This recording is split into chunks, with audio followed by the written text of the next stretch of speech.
তুমি রাস্তা দিয়ে যাচ্ছ, তোমাকে ইসলাম বলছে তুমি কোনো বেগানার দিকে তাকাবে একবার। কয়বার?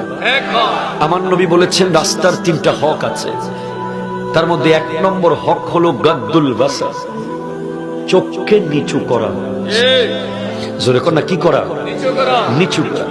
বিজ্ঞানীরা বলছে যখন কোনো যুবক চোখ দিয়ে কোনো বেগানা নারীর দিকে দেখে, আমি যে বই থেকে বলছি এটা হচ্ছে সুন্নাতে মুস্তাফা এন্ড জাদিদ সায়েন্স, এই বইয়ের লেখক তারেক মাহমুদ চুইগাত। এই বইটার মূল কপি আমি এনেছি ভারতের দিল্লি থেকে। এখান থেকে আমি অনেক কথা সোশ্যাল মিডিয়ায় বলেছি, অনেক মানুষ পরিবর্তন হয়ে গেছে। বিজ্ঞানীরা বলছে, ডাক্তার নিকলসন ডিউস, ওনার নাম ডাক্তার নিকলসন ডিউস, ওনার অভিজ্ঞতা দিয়ে বলছে